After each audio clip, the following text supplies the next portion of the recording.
Bismillahirrahmanirrahim. Assalamualaikum warahmatullahi wabarakatuh.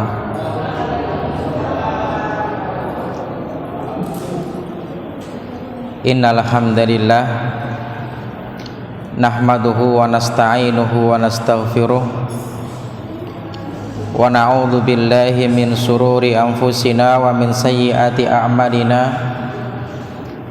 May yahdihillahu fala mudhillalah wa may yudlil fala hadiyalah. Asyhadu an la ilaha illallah wahdahu la syarikalah wa asyhadu anna Muhammadan abduhu wa rasuluhu la nabiyya ba'dah. Amma ba'd. Jamaah yang dirahmati Allah Subhanahu wa taala. Alhamdulillah, pada malam hari ini kita masih diberikan kekuatan oleh Allah untuk menjadi orang-orang yang bersemangat, yang giat untuk menjalankan apa yang diperintahkan oleh Allah Subhanahu wa taala, dan semoga kita termasuk orang-orang yang mampu meninggalkan seluruh apa yang dilarang oleh Allah dan Rasul-Nya. Amin ya rabbal alamin. Jamaah yang dirahmati Allah, dua pertemuan kita yang terakhir kita membahas terkait dengan proses penciptaan seseorang yang melalui 3 tahapan.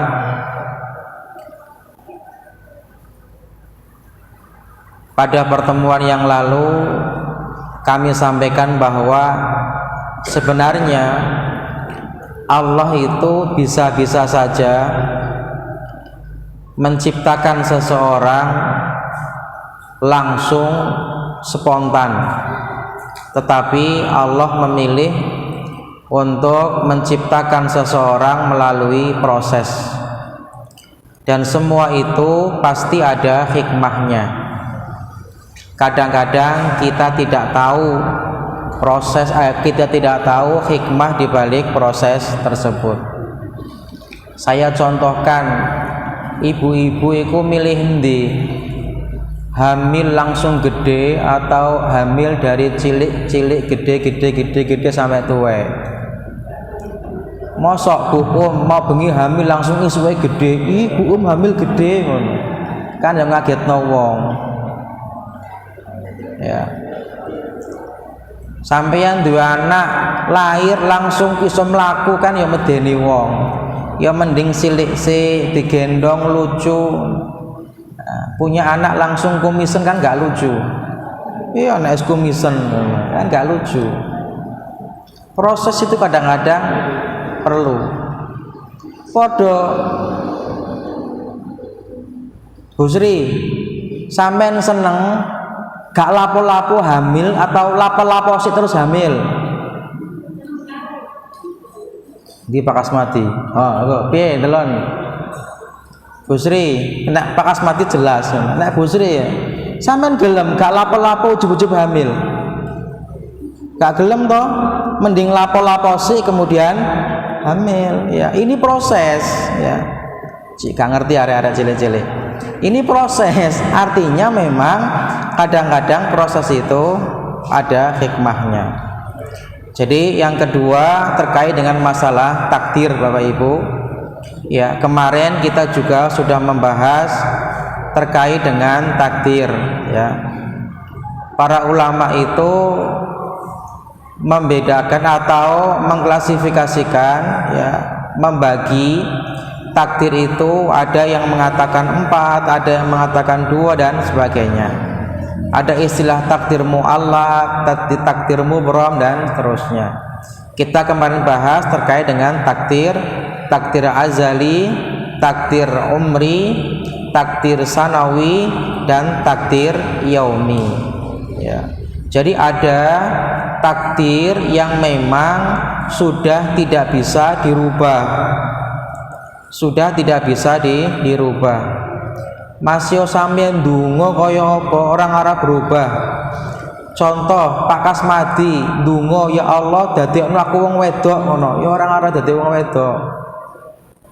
Ya, jadi Kasmadiyah kan ora ono. Ya, jadi ya. Sampeyan berdoa, ya Allah wali ono ya. Jadi siang 5 dino, malam 3 dino atau malam 5 hari. Enggak, jadi tidak bisa berubah, itu azali. Sudah dari sananya. Tetapi ada takdir-takdir yang bisa dirubah dengan usaha kita, dengan ikhtiar kita, dan dengan doa kita. Misal takdir umri yang terkait dengan hadis bahwa setiap janin yang ditiupkan ruh dalam kandungan itu sudah dicatat dari mulai umurnya, kemudian rizkinya, amal perbuatannya, dan baik buruknya. Itu semua bisa dirubah. Makanya kita diminta oleh Rasulullah supaya selalu berdoa, Allahumma in kunta katabtana syakiyan famhuna waktubna sa'idan. Ya Allah, jika engkau takdirkan kami menjadi orang yang tidak bahagia, ganti ya Allah, takdirkanlah kami menjadi orang yang bahagia. Itu perintah. Silakan jenengan berdoa ketika sholat.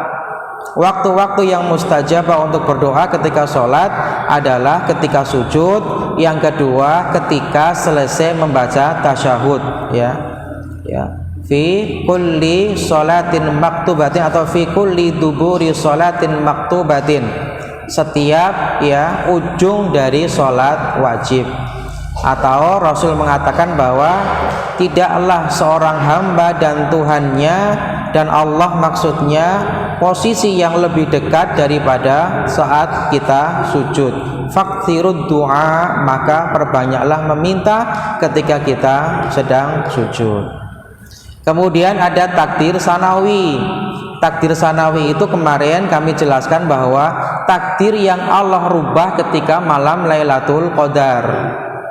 Makanya ketika malam Lailatul Qadar, semua umat Nabi Muhammad diperintahkan untuk mencarinya, ya, untuk menggapainya. Dan kita diperintahkan untuk memohon segala macam yang kita kehendaki, ya, terutama ampunan dan pahala yang besar. Itu takdir sanawi. Kemudian lebih lagi adalah takdir yaumi. Takdir yaumi itu adalah doa takdir yang Allah rubah setiap hari. Tergantung orang itu mau berdoa atau tidak, orang itu mau berusaha apa tidak, itu akan mempengaruhi takdir seseorang. Makanya Allah berfirman bahwa Allah itu sibuk setiap hari mengabulkan doa-doa hamba-hambanya. Jamaah yang dirahmati Allah, jadi intinya bahwa pola kita, usaha kita itu tidak ada yang sia-sia. Semua yang Allah tentukan terkait dengan kita itu bisa dirubah dengan catatan ikhtiar dan doa kita masing-masing.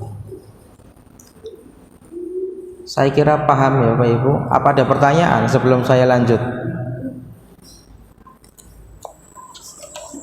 Tidak ada.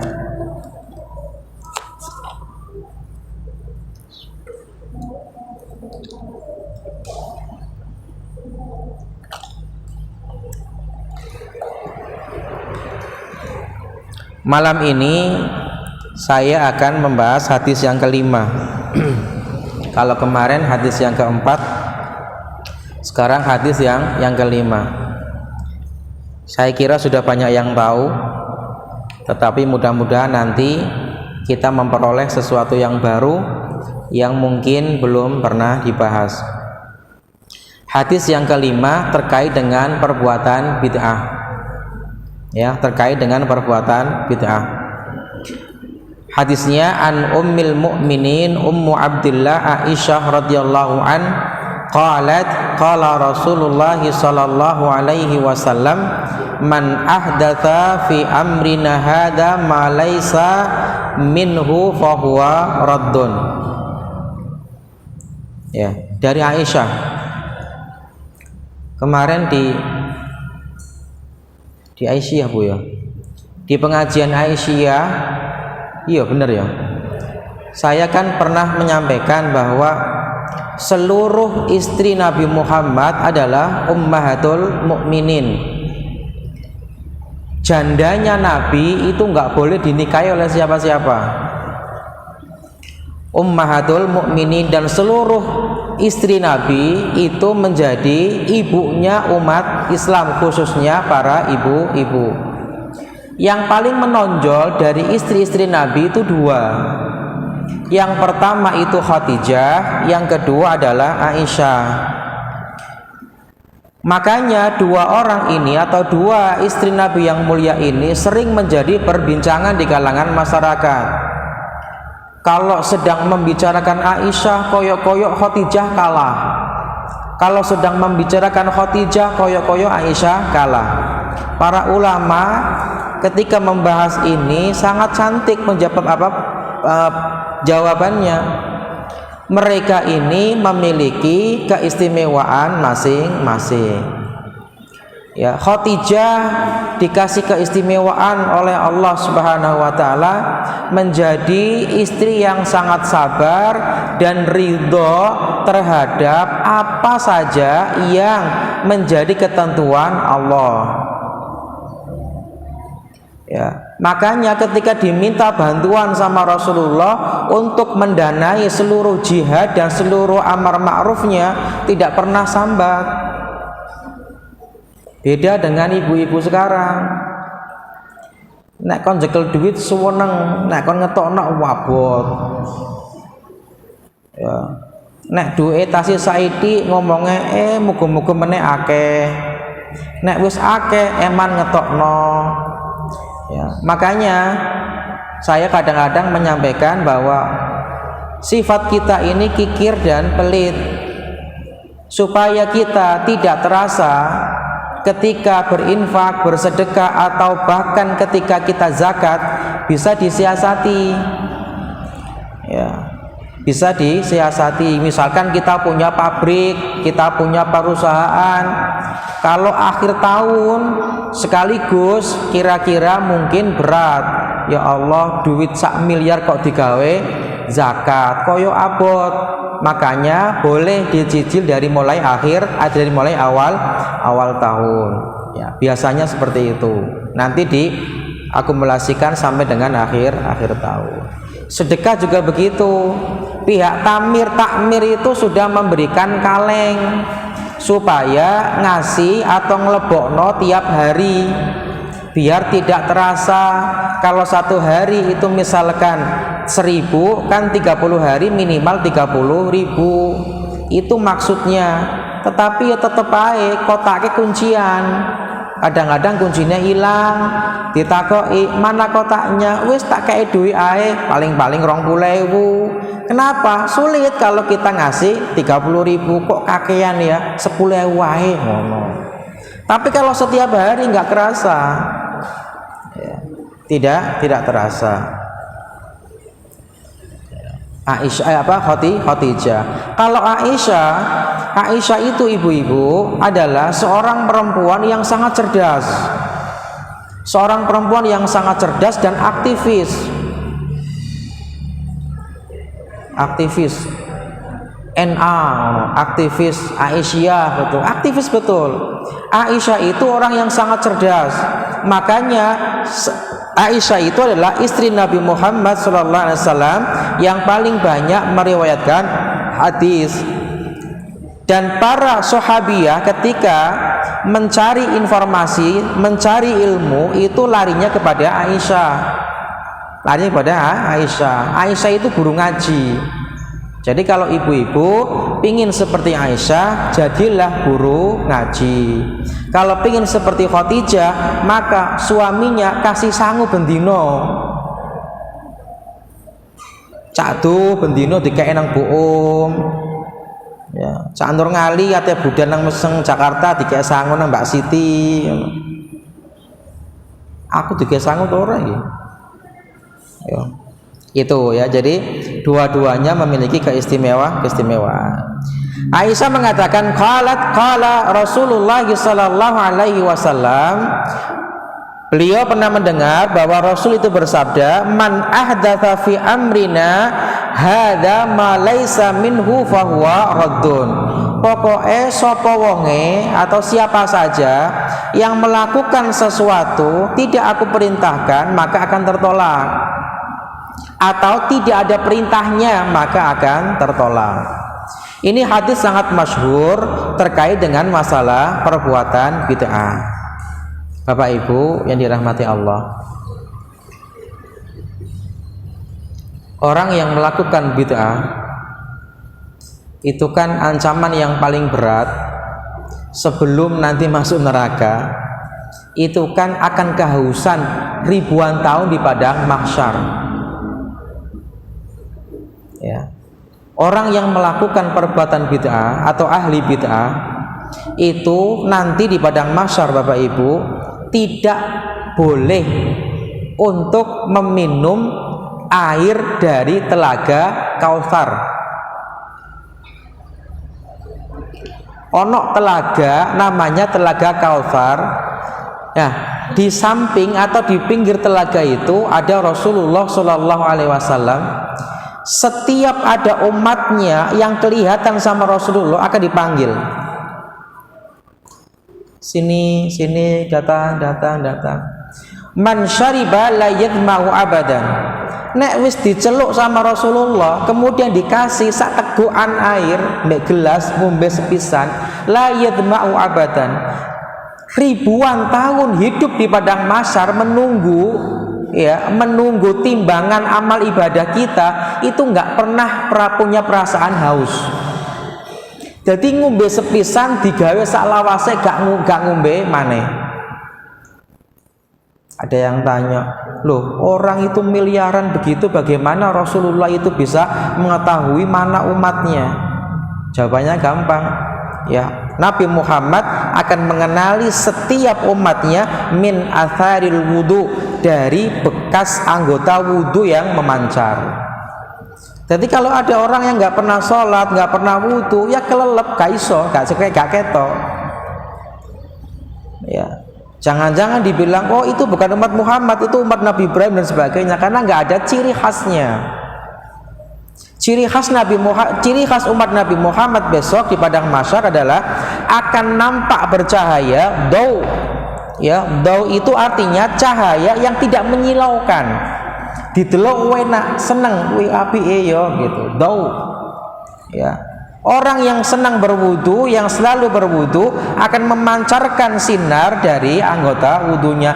Nanti diawe sama Rasulullah.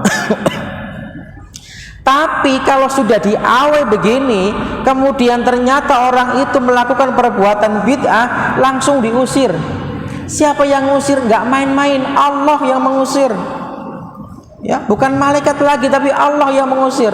Makanya Rasul pernah protes, ya Allah, hadza min ummati, ini umatku ya Allah. Apa jawabannya Allah? Ya Muhammad, la tadri ma fa'ala ba'daka. Muhammad, kamu gak ngerti apa yang pernah dia lakukan sepeninggalmu. Para ahli hadis mengatakan bahwa oh ternyata orang yang diusir oleh Allah Subhanahu wa taala dari sisi telaga Al-Kautsar adalah orang-orang yang suka mengada-ada dalam agama. Ini yang paling harus kita perhatikan. Ribuan tahun Bapak Ibu, ya, ribuan tahun. Satu hari di sana nanti akan ya seperti 50.000 tahun. Masya Allah. Na'udzubillah. Makanya dalam sebuah ada dalilnya bahwa orang nanti akan dicemplung ke neraka jahanam, ya itu ya jarak perjalanannya, muntingnya di awang-awang itu ya 10.000 tahun.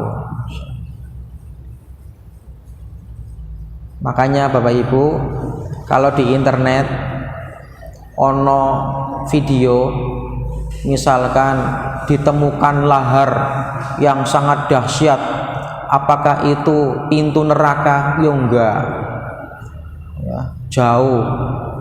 Neraka itu kalau dicemplungi itu 10.000 tahun itu durung tutup, ya, belum sampai. Jadi kalau ada misalkan di YouTube ya, ada orang mengatakan ini adalah pintunya neraka yang terbuka atau dibuka sama Allah, bergejolak, belum seberapa. Ya, itu hanya lahar yang ada di dalam atau di bawah bumi. Ya. Neraka dan surga tidak akan ditampakkan oleh Allah ketika di dunia, karena itu adalah persoalan yang gaib. Jamaah yang dirahmati Allah, saya lanjutkan. Bid'ah itu patokannya adalah agama, bukan orang banyak. Makanya Bapak Ibu, ketika kita beribadah, yang menjadi patokan adalah dalil atau pendapat ulama, bukan kebanyakan orang yang melakukannya. Ya, makanya Ibnu Umar atau Abdullah bin Umar itu mengatakan, kullu bid'atin dolalah wa in ra'ahan nasa khairan. Setiap bid'ah itu sesat, walaupun orang-orang mengatakannya, orang-orang melihatnya itu baik. Walaupun orang-orang melihatnya itu baik. Nah, sekarang begini. Terus bagaimana perbuatan itu dibilang bid'ah? Yo ojo sembarangan, saidik bid'ah, saidik sesat, jangan. Setelah ada penelitian Bapak Ibu, ternyata orang yang memvonis dan menjustifikasi dikit-dikit bid'ah dan menyesatkan itu dakwahnya sulit diterima oleh orang lain. Sulit diterima oleh orang lain. Makanya kita ayo tengok pendapat dari Imam Nawawi. Imam Nawawi mengatakan, kita beribadah, kalau disebut ibadah kita mutaba'ah, syaratnya ibadah ada dua toh Bapak Ibu. Yang pertama, ibadah supaya dapat pahala itu harus ikhlas.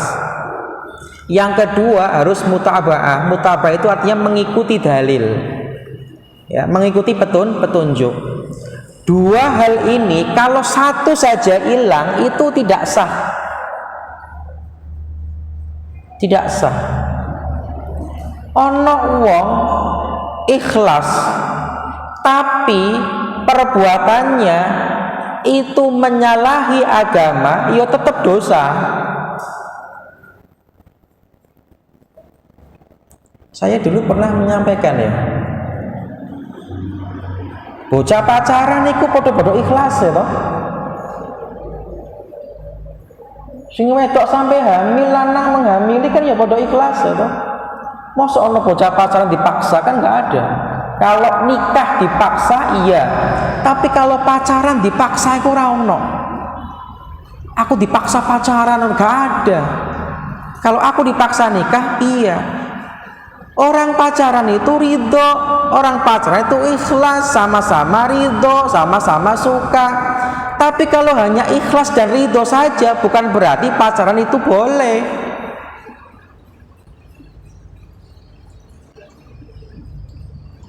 Kita mengikuti Rasulullah, oh sedekah, oke siap. Tapi kita hanya sedekahnya itu supaya dilihat oleh orang, wah masih setiap hari kita memberikan takjil puasa, tapi kalau niat kita enggak karena Allah, karena supaya dilihat oleh orang lain, wah maka pahalanya enggak ada. Tidak ada perbedaan. Seluruh ulama itu ijtima sepakat bahwa syarat ibadah itu diterima. Yang pertama ikhlas, yang kedua mutaba'ah. Tuh. Nah, syarat ibadah itu dibilang mutaba'ah itu ada 6.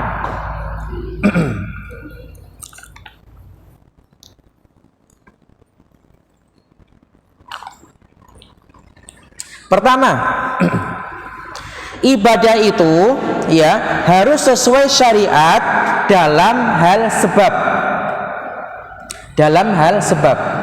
Ibadah itu dilihat ada sebabnya enggak. Kalau enggak ada sebabnya, kemudian kita melakukannya, enggak boleh. Contoh, sholat. Sholat itu apik toh, baik ya. Tapi kalau ada orang kemudian punya anggapan setiap kali masuk rumah harus sholat tahiyatul bait, itu nggak boleh. Berarti orang yang melakukan sholat tahiyatul bait itu termasuk perbuatan bid'ah. Yang ada adalah tahiyatul masjid.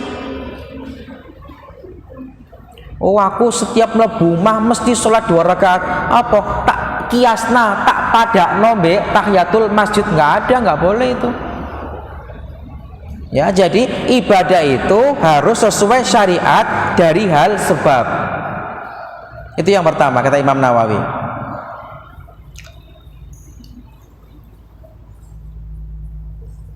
Yang kedua, harus sesuai syariat dari segi jenis. Dari segi jenis, maka jenis ibadah kita harus disesuaikan dengan perintah. Ono gak contohnya, ada nggak perintahnya, ada nggak pembahasannya. Nggak boleh kita beribadah asal-asalan. Wis pokoknya aku ibadah, mbuh apa bentuke, mbuh apa jenise, pokoknya aku niate ibadah, nggak boleh. Contoh. Ono wong akiko nyembelih ayam. Aku orang duwe wedhus tak tuku ayam ae. Ya ora iso. Kalau kita nggak punya dana, kalau kita nggak bisa membeli kambing, kemudian kita pingin bancaan nyembelih apa itu? Ayam, itu namanya bukan akikoh, tapi itu namanya syukuran. Ono wong maneh, Pak, bagaimana Pak? Saya ini pejabat, kalau kambing nggak cukup, bagaimana kalau kerbau? Nggak bisa. Karena perintahnya akikoh itu mutlak kambing.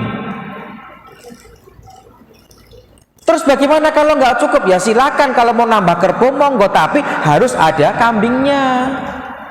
Duwe anak lanang, ya pejabat, ya motong kambing 2, kemudian karena nggak cukup motong untuk apa syukuran seekor sapi. Tapi kalau aku akikoh 5 ekor sapi gak ada kambingnya, para ulama mengatakan tidak sesuai dengan sunnah.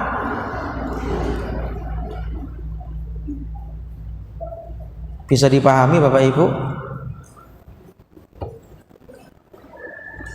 Iki ngaji ngene nek gak ditulis biasanya lali biasanya. Biasanya lali.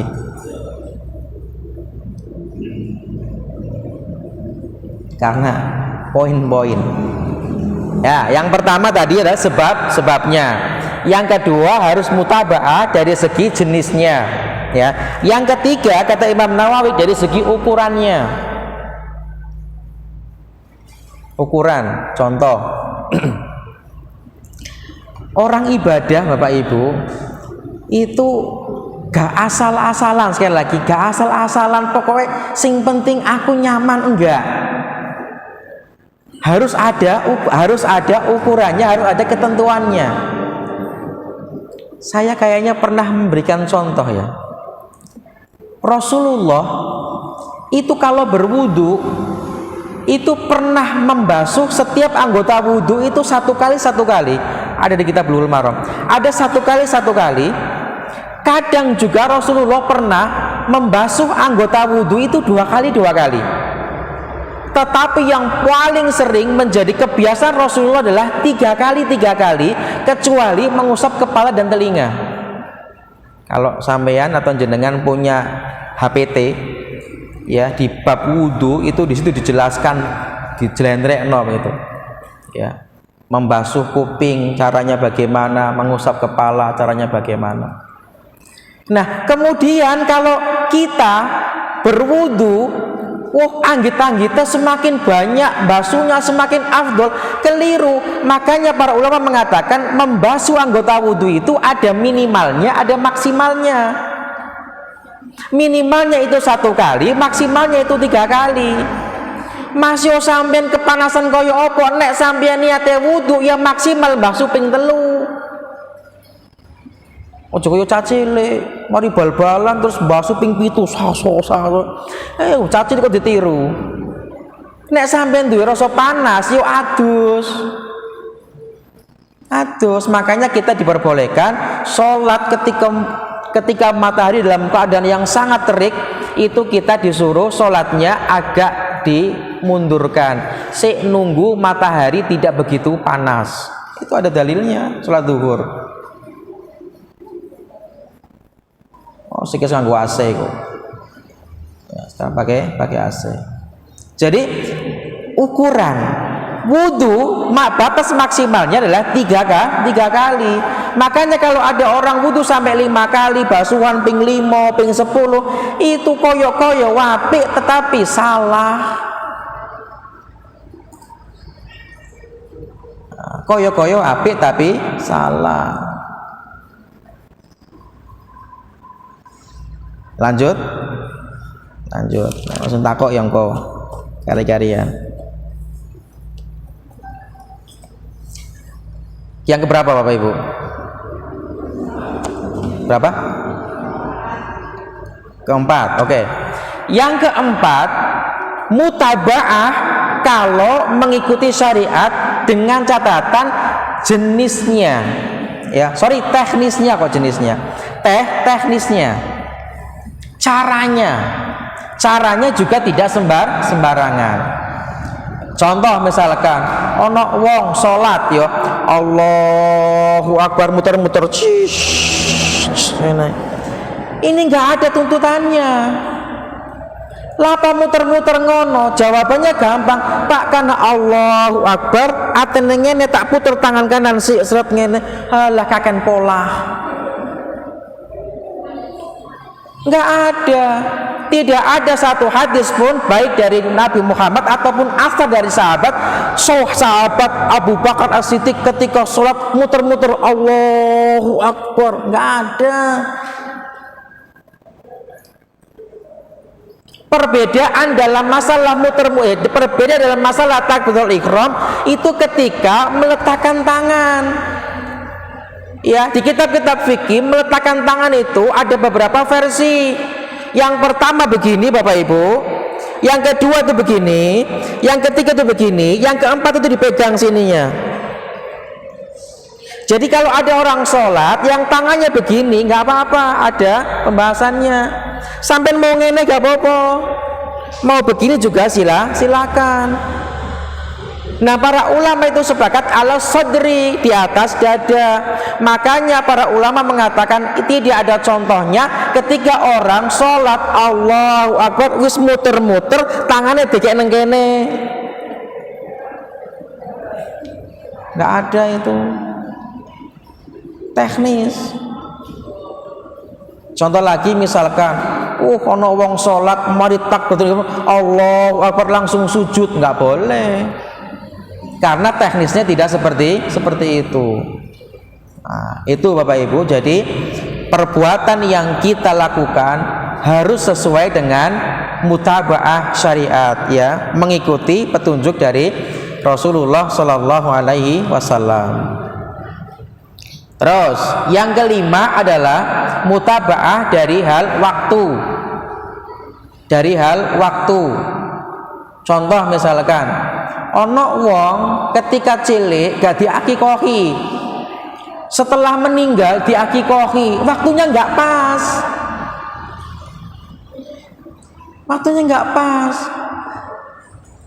Tidak pernah ada dalam buku-buku literatur fikih para sahabat ketika sudah meninggal duluan, dulu belum akikoh, ketika sudah menjadi almarhum diakikohi, nggak ada.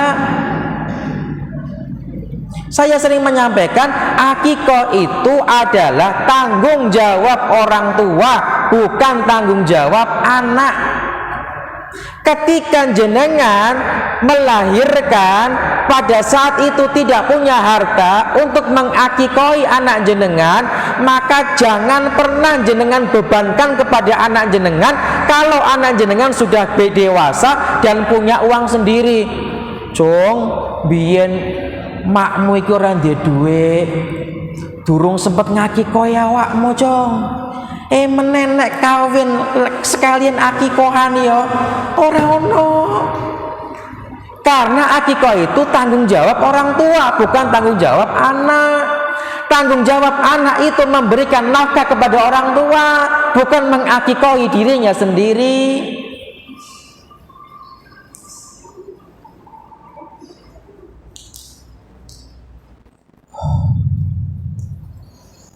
Contoh lagi, ono wong kesregepen nyembelih hewan kurban sadurunge salat. Kesuwen tak sembelih saiki ae subuh-subuh ngono ya. Mau kok kurban apa namanya itu? Zakat ya, zakat setelah sholat. Maaf, keliru saya. Zakat setelah sholat nggak boleh itu. Jadi zakat fitrah itu tidak boleh dilaksanakan setelah kita sholat Id. Itu tidak boleh.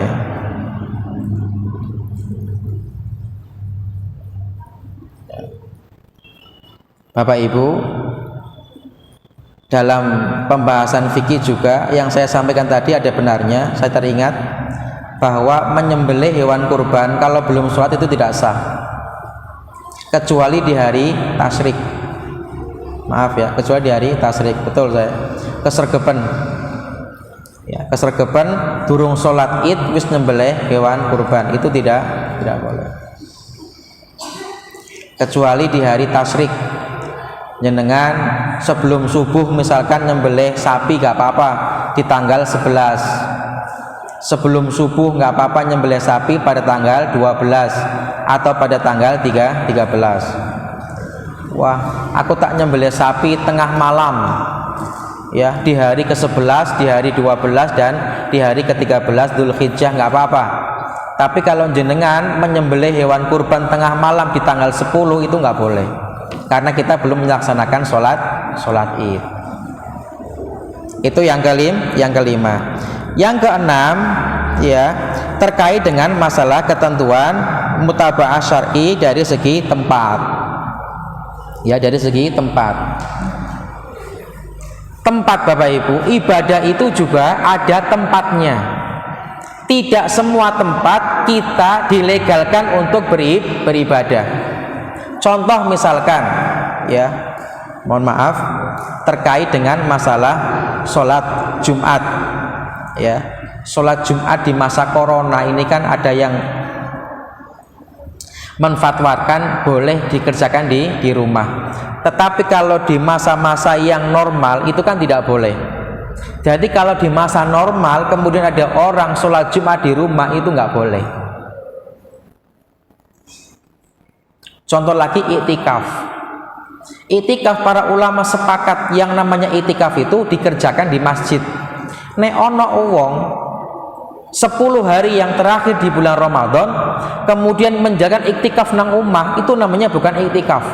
Tidak ada perbedaan pendapat. Semua mengatakan bahwa kalau beribadah di rumah di 10 hari yang terakhir namanya bukan iktikaf, karena iktikaf itu semuanya dikerjakan di masjid.